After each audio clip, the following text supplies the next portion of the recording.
नमस्कार दोस्तों, GK study with Rakesh में आपका हार्दिक स्वागत है।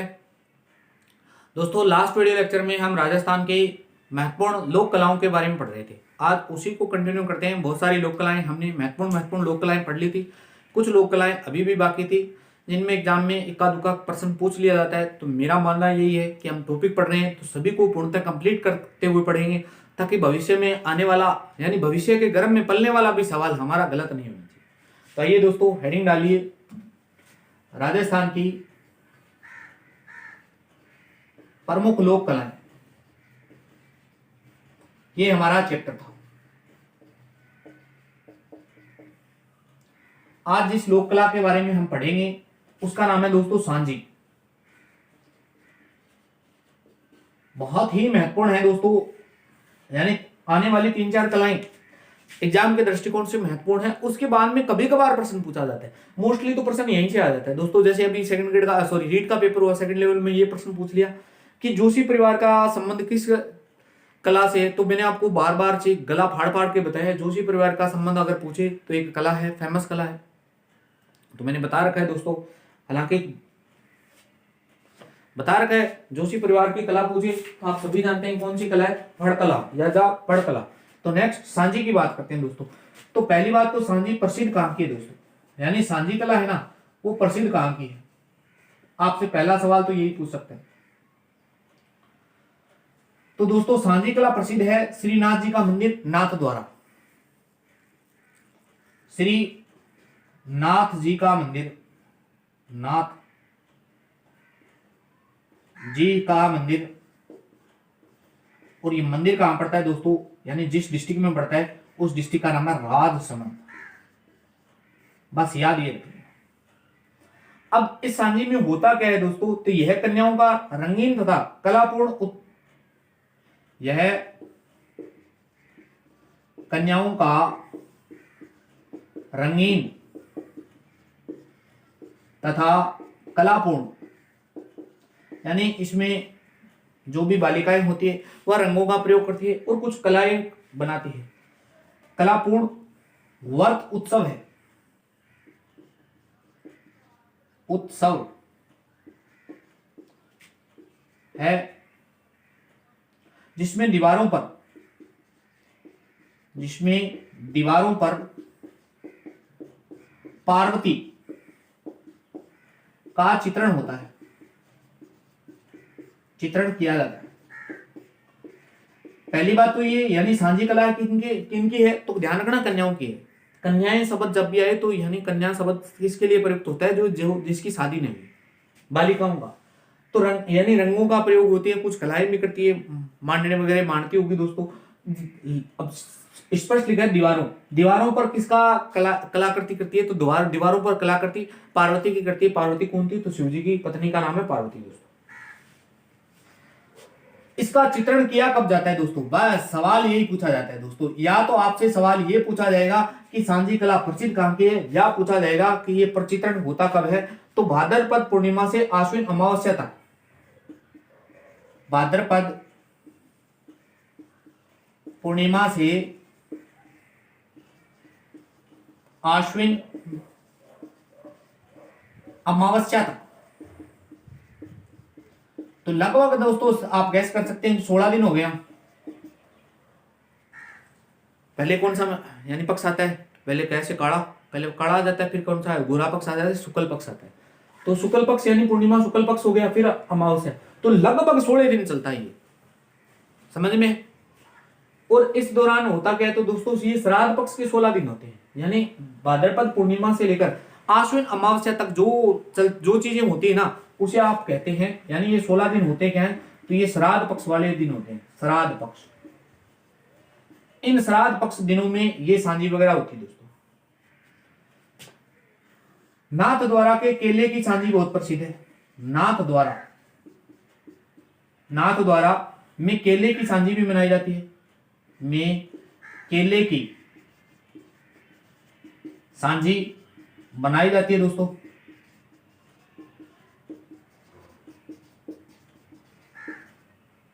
और केले की सांझी बनाई जाती है जिसे कजली कहते हैं, जिसे कजली कहते हैं, बस याद ये रखते हैं। अब ये था दोस्तों सांझी का चैप्टर। सांझी प्रसिद्ध कटक है, तो दोस्तों ध्यान रखना श्रीनाथ जी के मंदिर राजसमंद की प्रसिद्ध है।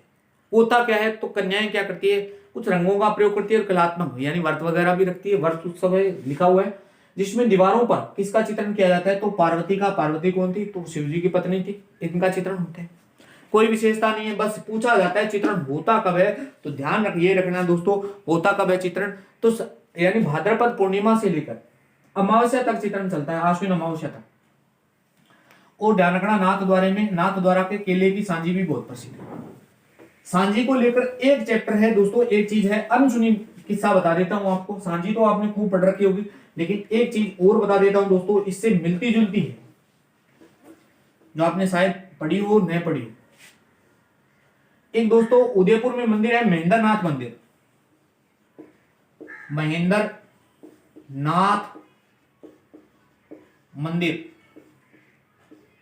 ये पड़ता कहां है, तो दोस्तों ध्यान रखना उदयपुर में पड़ता है। पहली बात तो यही प्रश्न पूछा जा सकता है कि महेंद्रनाथ मंदिर कहां पड़ता है, तो महेंद्रनाथ मंदिर उदयपुर में पड़ता है। दोस्तों इस बार का आरएएस का 2018 पूछ लेना, सतबिशी जैन देवरा पूछ लिया था उन्होंने, तो मंदिर पूछे जाते हैं। 100% आरएएस में प्रश्न आता है मंदिरों से। इस मंदिर की दोस्तों, इस मंदिर की सांझी इतनी प्रसिद्ध है, इतनी प्रसिद्ध है कि इस मंदिर का नाम,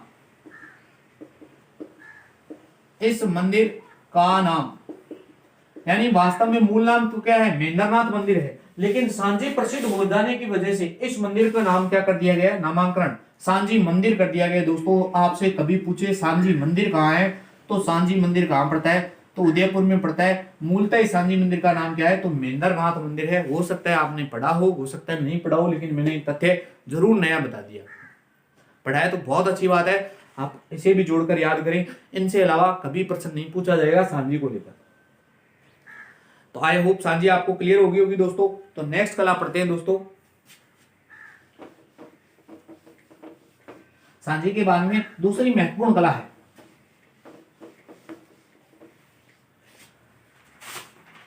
सांझी के बाद में आती है दोस्तों घोड़ा वापसी की कला। घोड़ा वापसी कला।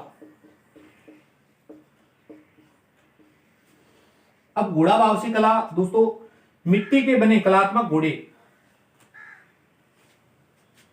पहली बात तो ये मिट्टी के बने घोड़े हैं, मिट्टी के बने घोड़े जिन्हें भील तथा ग्रास्य जनजाति,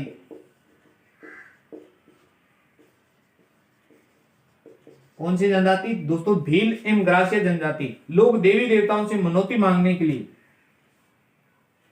लोग देवी देवताओं से मनौती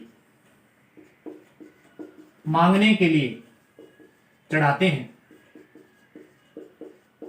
और वो इसी चीज को क्या कहते हैं, तो घोड़ा वापसी कहते हैं।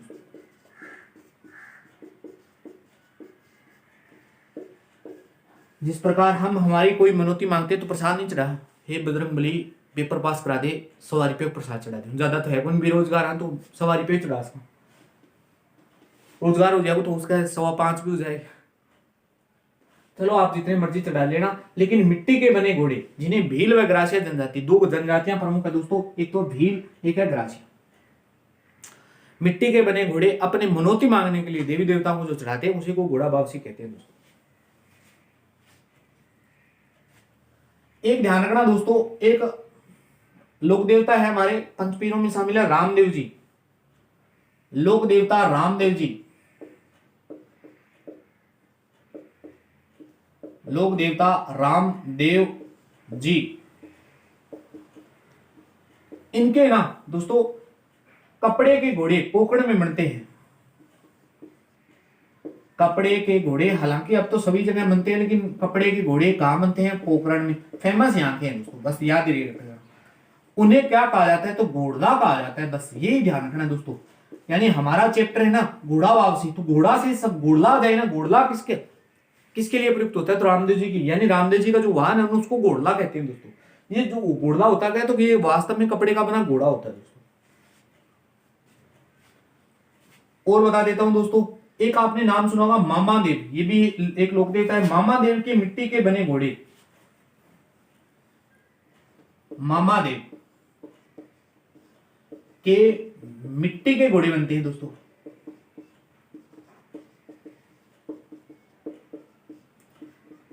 मामादेव के मिट्टी के घोड़े बनते हैं दोस्तों, जिन्हें हरजी गांव, एक गांव है हरजी गांव, हरजी गांव, ये बनते कहां है? तो जालोर के प्रसिद्ध है। बस यही चीज पूछी जाती है दोस्तों। यानी ये देखो दोस्तों, बहुत सारे घोड़ा वापसी हो जाएंगे आप इस प्रकार। तो मैंने उन लोगों के, यानी जिन लोग, ऐसे लोग देवता जिनमें घोड़े चढ़ाए जाते हैं, उनमें एक नाम आता है रामदेव जी का, एक आता है मामादेव जी का। अब ये भील जनजाति, अब मेरी मान्यता क्या है, मैं किसी को मान सकता हूं, इनकी मान्यता क्या है वो किसी को मान सकते हैं।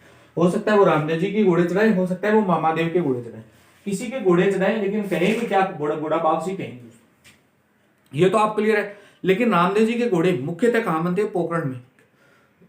लेकिन रामदेव जी के घोड़े मिट्टी के नहीं होते, बस ये ध्यान रख लेना। यहां ये मिट्टी के चढ़ा रहे हैं, मिट्टी के घोड़े होते हैं ना, वो कहां, सॉरी, कपड़े के बनते हैं। कपड़े के घोड़े कहां बनते हैं? तो पोखरण में बनते हैं, जिन्हें कहते हैं क्या? घोड़ला। जबकि मामादेवी के घोड़े होते हैं ना, वो कैसे मिट्टी के बने होते हैं। कहां बनते हैं? हरजी गांव में बनते हैं दोस्तों। हरजी गांव कहां पड़ता है? तो आप जालोर में पड़ता है। बस ये इस लोक कला, यानी इस कला की प्रमुख विशेषता।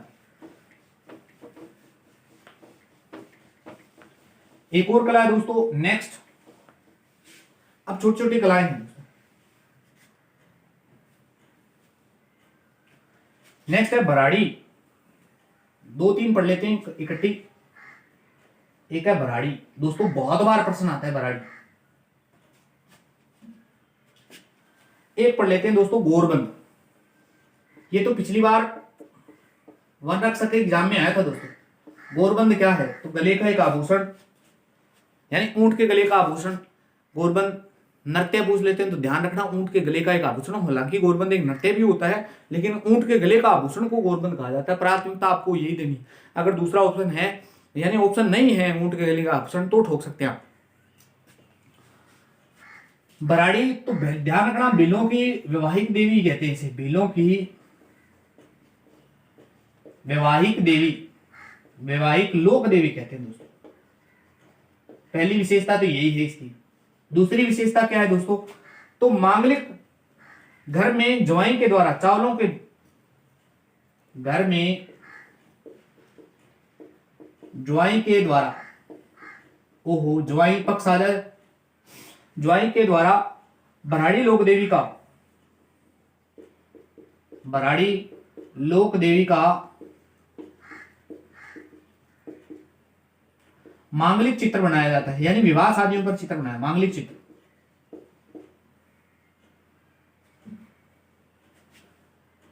शुभ मुहूर्त के लिए बराड़ी लोक देवी का, बराड़ी जो, यानी शुभ मुहूर्त के लिए ये बराड़ी लोक देवी का चित्र बनाते हैं ना, उसका मुख है ना, यानी सीधा लिख सकते हैं लोक देवी का मुख, बराड़ी माता का मुख लिख सकते हैं। बराड़ी माता का मुख किस दिशा में रखते हैं? तो पूर्व में रखते हैं। बस याद ये रखना। आज तक एक ही प्रश्न पूछा हुआ है, बराड़ी किस जनजाति की वैवाहिक लोक देवी है? तो किस जनजाति के? बिलों की। दो तीन फैक्ट मैंने बता दिए। घर में सबसे बड़ा ज्वाई होता है बिलों के, वो इसका चित्र बनाता है। हालांकि ज्वाई तो बहुत सारे हो सकते हैं, लेकिन सबसे कहते हैं ज्येष्ठ, ज्येष्ठ होता है ना, उसी को ये अधिकार होगा कि वो बराड़ी लोक देवी का चित्र बनाएगा, मांगलिक चित्र वही बनाएगा दोस्तों। लेकिन इसका शुभ मुहूर्त के लिए मुख किस दिशा में रखा जाता है? तो पूर्व की तरफ रखा जाता है। हालांकि हिंदुओं में सभी मंदिरों के मुख पूर्व दिशा की ओर होते हैं। नेक्स्ट बात करते हैं दोस्तों गोरबंद की।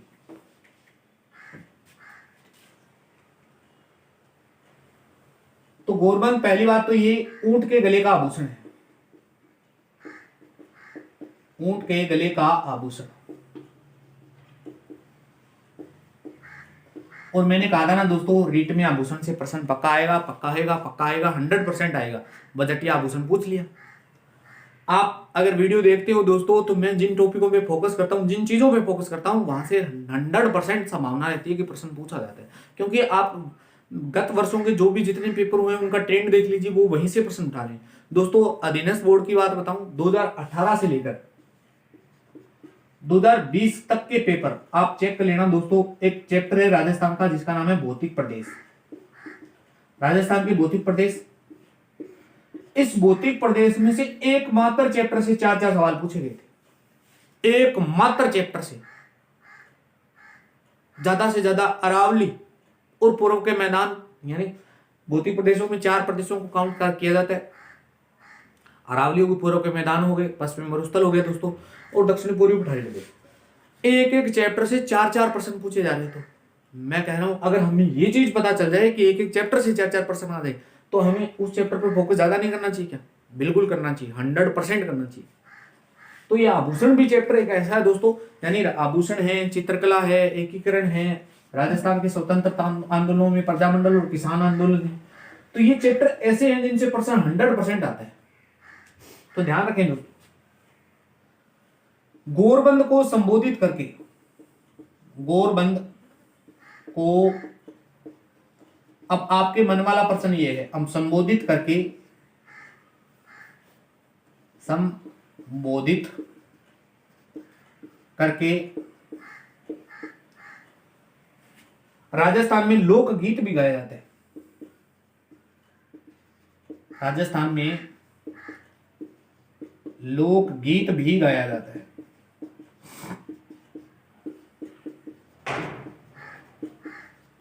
तो ये लो दोस्तों, हमारी कला, यानी हमने भराड़ी पढ़ा और गोरबंद पढ़ा, दोनों ही कलाएं हमने अच्छे से पढ़ ली। बाकी नेक्स्ट जो भी बची हुई कलाएं नेक्स्ट वीडियो में देखेंगे। यह वीडियो आपको कैसा लगा दोस्तों? लाइक शेयर कमेंट जरूर करना दोस्तों। अच्छा लगा हो तो अपने मित्रों तक भी शेयर करें। धन्यवाद दोस्तों, मिलते हैं नेक्स्ट वीडियो में। जय हिंद, जय भारत।